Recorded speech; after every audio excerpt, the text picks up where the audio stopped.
to the podcast where we black out, laugh out loud, and ride until we cash out. Lights out, baby. Yes, sir. We're shaking, people. It's your boy Lights Out again. Thanks for tuning into the Blacking Out podcast. We got a good one today. First thing first, make sure you like, share, subscribe, and comment. You know, be interactive with me because I want to know if I'm doing this for no reason or what's going on. You know, I need feedback. And today's episode is called What Was the Most Hardest Obstacles I've Been Through or Dealt With as a Blind Person? So I'm going to, try to keep this under an hour and not get into all kinds of crazy stories. I'm going to keep it simple and get straight to the point. So the reason why I chose that topic, what was the hardest obstacles I've been through or I've overcame as a blind person, because, in the beginning, I'm going to go back many moons ago. So I've been blind for next year in 2021 be 26 years. So I first turned blind at 13 years old. And just a fun fact to throw out there, 90% of blind people you will read about or you meet, 90% of their blindness is due to some kind of medical condition. Not me. I fall into the little 10%. I had acid thrown in my face when I was 13 years old. So the reason why I chose that topic is because I didn't have to deal with blindness like everybody else did. I had burns to deal with. My face basically melted off and I went blind as well. So I had to deal with both things at the same time. Now I'm 13 years old. Just to give you a little background, I didn't have a good upbringing. I was born in the Bronx. Half of my family was on drugs. So it was very hard for me. So me turning blind and having that accident, somebody throwing acid in my face, was super hard, and I'll tell you why. So the two things that I had to overcome, obstacles that I could say that was the hardest in the beginning, like when this first happened to me, was self-esteem and acceptance. Basically accepting the new me, the new life that I had to deal with as of that fatal day. So just to let you know, acid was thrown on my face. I called the ambulance. I'm waiting for the ambulance about 2 hours. I'm fucking melting away. My face was melting. My sight was going. I'm only 13, so I'm scared. I'm confused. I don't know what's going on. And most important, I didn't care about really how my face looked at first. I was more, worried about my sight because it was going from color to black and white to fuzziness to gone. So as I'm waiting for the ambulance, I'm there by myself. My family doesn't have any clue what went on, like what happened to me yet. So the ambulance come, they cut my clothes off, they dump like 25 bottles of all this crazy water, like irrigation water. Then they take me to a hospital. They take me to Manhattan. I didn't know. Like I said, I'm confused. I'm in the daze. I thought this was all a dream while it's happening. So I get to the burn unit. They stick me in there. They stick me in a special room called the irrigation room, which they had me basically with a shower head and special water washing off the acid off my face and my eyes. So I'm sitting there for 5 hours. Within that 5 hours, I guess they contacted my family, my moms, everybody else, whoever's on paper that's the guardian. Long story short, here's where my self-esteem I get a first look at how this shit is going to break me down with this blind shit and my burns. I'm sitting there, wetting my face for 5 hours, and I guess they contacted my mother, my grandmother, and whoever else. So I don't know about you guys, but I'm Latino, I'm Boricua, and in a Puerto Rican family, you honor the ladies in your family. Basically, your grandma, your moms, your aunts, like that. So I hold on high regards my grandma. I'm a grandma's boy, and I love my moms, of course, and my aunts. I hold them in high honors and high regards. So as I'm sitting there wetting my face up for 5 hours, I'm in a daze. I hear these three voices, very faint, because I'm in a small dark room with like a shower curtain over me, like in front of me as a door. So mind you, my moms, my grandmother, and my aunt don't have any clue how I look. They just was told, I guess, that I got burned with acid, whatever. Now, I ain't trying to sound conceited or anything, but before my blindness at 13 years old, I was a pretty boy. You know, light skin, light hair. I could say I was a handsome kid. So that's what they know me by. You know, that's what they looking for. So my nickname is Pito. So as I'm sitting there wetting my face, I hear my grandma, I hear my mom and my aunt screaming out my nickname, Pito, Pito, where you at? So I thought I was dreaming. Like I said, I'm in a daze. I'm only 13 years old. This shit is happening to me. I couldn't believe it. So I scream out, I'm here, Ma, I'm here. So this is when I get the first taste of how my fucking self-esteem was going to be broken. They open the curtain and they look in.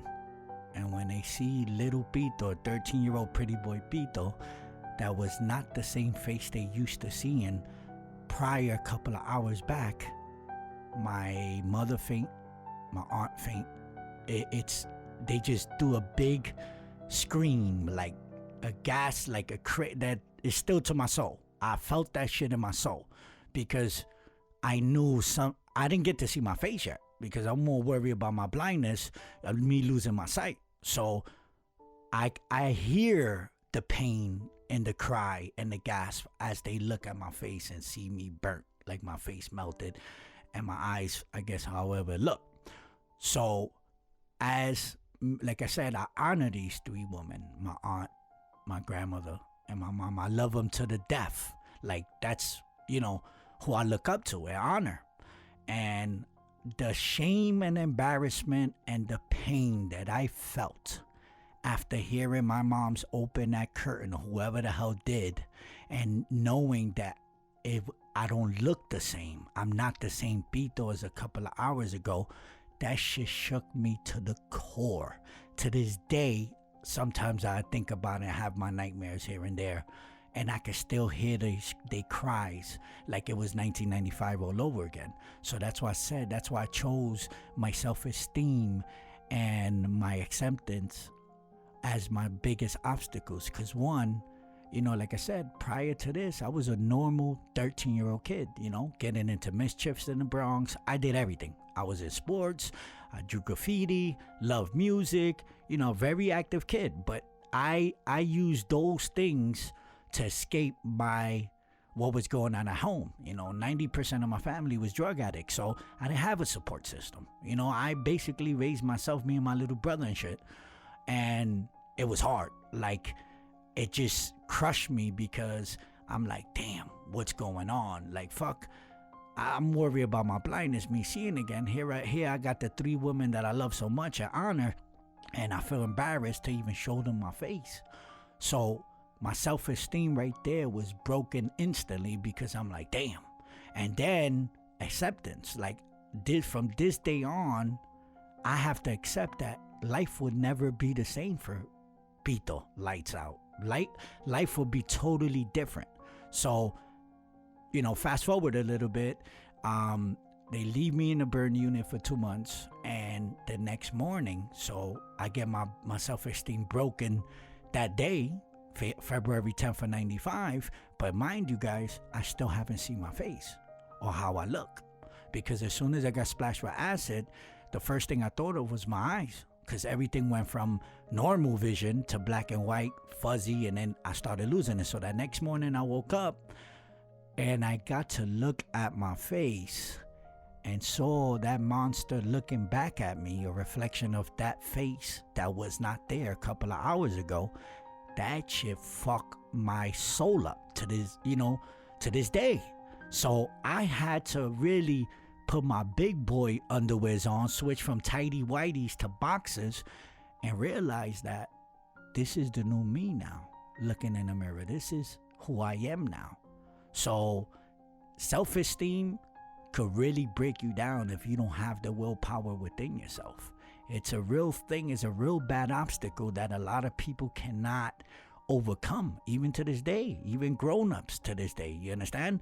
And then accepting it, that's the worst thing. And like I said, I come from a fucked up family. Like, my mom was a drug addict, my dad was a drug addict, my brothers, everybody was. So I didn't have no support system to tell me I was gonna be all right. Yeah, of course they love me. I'm their son, I'm their grandson, you know, I'm their nephew. But what I'm trying to say is my family was fucked up. You understand? That's all they knew was drugs. There's 90 something, like when drugs first hit New York. So I knew it was going to be a long road ahead. So fast forward a little bit. After that happened, I see my face. I fall into a big depression. Then they shipped me out to a rehab center, a children's hospital. Again, I have no clue what's going on. I'm nervous as fuck. I'm embarrassed of my face. My face is burnt. I'm losing my vision as the days go. And I get to the hospital, and I'm the only 13-year-old blind person there. And on top of that, I got acid burns. So I'm instant attraction. Everybody wants to see who the burn kid is, who the blind kid, what happened, blah, blah, blah. First 6 months, I had to live there, and then I started getting home visits. And like I said, I have to stress, at home is no better. These people are all new people to me. There's people in wheelchairs, people that got shot, like totally different stories than my story. So I get a weekend pass, and that's when, again, I had to accept my new life, and my self-esteem gets, thrown in my face again. Inner demons, because now, as I get home, none of my family, I get a couple of visits at the hospital, only my closer family knows how I look, but not my friends, not my peoples that I grew up with. The world haven't seen this new lights out in the street. I don't have no clue. I'm used to being around these disabled people that I'm with in the hospital and hearing these stories and saying to myself, like, damn, these people can't even feel their legs. They shit in a pamper. They got to get people. I'm only blind. So little by little, as the days go by and I start getting more and more inspired by meeting other people, with different disabilities and hearing a story, I start getting the willpower. Now I get home for the weekend and shit turns totally different. People start coming to see me in my grandma's house, because I used to live with my grandma. And the first thing I get is all the time, oh my God, what happened to his face? Or is he blind? And this is in Spanish, like in my face, like I'm fucking deaf now, because they, instead of just, whispering, I go from hearing it loud, like bluntly, to whispers. Oh my God, está ciego. Lo quemaron. They burned him. He's blind. Blah, blah, blah. Oh my God. I feel sorry for him. So just imagine how that felt, going home and getting that as a welcoming party. So I started going into the street. My little brother started taking me out, my grandma, but I was really fucked up in my self-esteem, because again, I was a pretty boy and I knew my face don't look the same no more, and this is the real world. So I start wearing a towel over my face to block my burns and my eyes from showing the world. And sure enough, I'll get people that'll stop my grandma, stop my brother, look into my fucking, lift up the towel and gasp, because they never seen these type of burns before. They never seen this type of face. And literally they'll just flat out say like, oh my God, he's burned, or look at his face, and this crazy shit. So as the years go by, and I finally get the courage and get the self-esteem to take that towel off, that's when I accepted my new life. Like, this is me. The world is either gonna like me for who I am, and I don't give two fucks on how I look in the face or my blindness, or they just gonna have to deal with it. I'm just a little side note, I'm a Taurus, and I'm very stubborn and selfish, but once my head is on one thing, I have an idea, I'm gonna keep going till it's done. So once I took off that towel off my face and I said, fuck that, my self-esteem is not gonna be broken, or I have to accept this life, that's when life changed. That's when I started, smiling, becoming an asshole again before, get it, thinking I'm that. I burned and all, I was thinking I'm that papi chulo, shit like that. That's what built up my self-esteem and me accepting my new me. That was the main obstacle that I had to deal with as, being blind. Going from a normal kid for 13 years to having this tragic thing happen to me, getting acid thrown in my face, melting my eyes, losing my sight. And that shit hurt to the core. Like, I'm telling you this story and I really never told nobody. And I'm married, I have 2 daughters, I have an older daughter that's 20, about to be 21. I got a little one that just turned 12. I've been with my wife for 20 something joints, so she been there from the beginning of, when I became an adult. So that's another, I was going to do another story about that with my daughter, about like what are the hardest things becoming a parent and being blind. But I think that's the third obstacle that I had to dealt with that, didn't come with a manual, is being a blind parent, like especially a daughter. My first daughter, I became a father at 19 years old. It don't come with no manual. And mind you, I'm in a fucking house full of druggies and I'm used to that life. You know what I'm saying? To me, that's the normal. I started learning like this is not normal. I cannot have my kid in this type of situation. Plus, I was just scared and nervous. Like, I just got over the hump of my self-esteem, accepting this shit, and now I'm going to become a dad. So when my daughter was born, I think the third hardest obstacle as well is just, knowing that I'm not going to be able to do stuff with my daughters like a normal dad would. Like, I won't have the opportunity to teach my daughter how to ride a bike. I won't have the opportunity to pick up my daughter, drive my car to my daughter's school and pick her up after a play or cheerleading event. So that shit fucks your head up, and you have to be strong-minded and really strong-willed to not blow your fucking head off or just, stick yourself in a psycho ward and go crazy. So one thing you have to know about me is that your boy lights out. I'm a fighter. I never gave up on anything that happened to me, like any type of thing. I keep going. Yes, I got PTSD.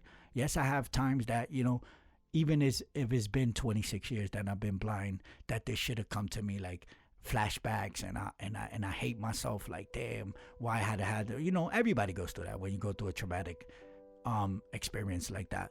But with me, it really fucked with me for many years. But what really bothered me more is that I was nervous on my kids, both of my kids. Is the most thing was that they gonna get bullied because their dad was blind. You know what I'm saying?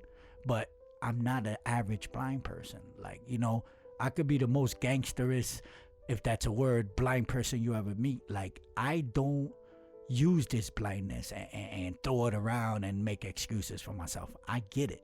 I get to that bag. This is the reason why I started this podcast, the Blacking Out podcast, because it was going to be more tailored to music reviews and, you know what I'm saying, and talking about the world. But I have so many life experience and stories that you young blind people need to hear, or just anybody that needs some type of inspirational story to listen to. So I said, you know what? I used to do music, I make beats. I used to rap and shit like that. I still make my beats or whatever. So on my channel, on YouTube, you're going to get some beats. You might get some tracks. But besides that, I'm a grown-ass man.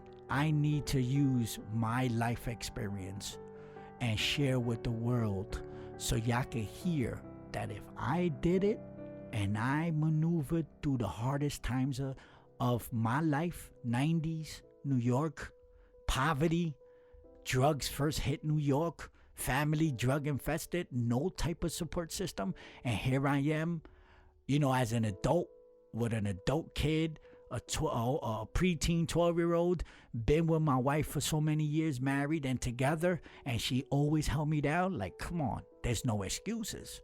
So I know everybody's different. Not everybody got this willpower like I do, but you have to look at life like, look at other people's lives and say, damn, is my life really that bad? Like, us as Americans, like, being born in the U.S., like, with so much shit going on right now, like, people think this shit is hard, yo. Like, you really think that there's hardship? Yes, there is. This corona shit is killing people. This mad shit, this racist shit is really dividing the world. But you really think there's no other, like, worse things happening, like in third world countries, like in places like DR, Africa, different type of places, Mexico, when there's 6-year-old kids fucking spit shining your shoes to get a piece of gum to eat, bro? Like, you really think I'm gonna sit there and let my blindness push me down or knock me over, bro?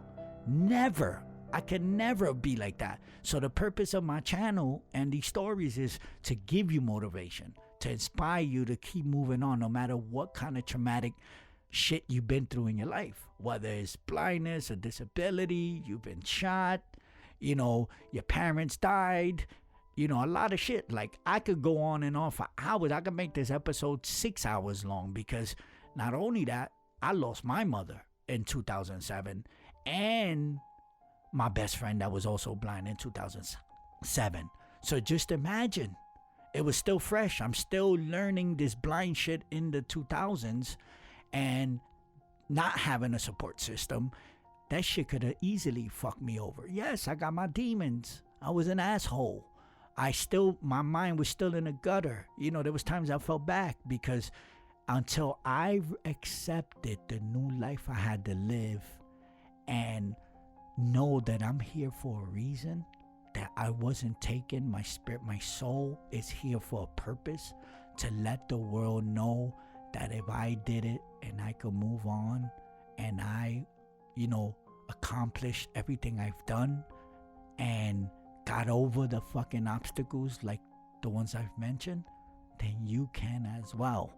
So that's my little story of a couple of obstacles that I believe, I'm all over the place. I apologize because I'm freestyling this off the head. There's nothing to write down. I just turned on my mic, turned on the Zoom H6, and I'm recording to my podcast. My daughter's in class right now, my little one, my oldest upstairs, and I just felt like today was that type of day that I felt it's time to give them a heartfelt story. So in case somebody's going through it or needs a picker-upper and just want to vibe, that's what I'm here for. It's your boy Lights Out. Thanks for tuning into the Blacking Out podcast. And I must stress, please like, share, subscribe, and comment. Any type of questions you have, do not hesitate. I'm here. Might take me a little bit to get to it because, again, I am a blind person, but I'm a whiz on the computer. But please, let's be interactive and show that support, because support comes a long way. This is how I'm able to, give you stories and keep this channel afloat. And I really believe that my podcast is going to go somewhere because the stories I have, like I said, you might meet a lot of blind peoples in this world or anybody with a disability, but I guarantee you they never been through the mud and overcome the shit I've been through. I put money on that. It's your boy Lights Out. God bless. Stay safe. And until the next episode, again, blessings, good fortune, and prosperity set your way from the Lights Out family. One.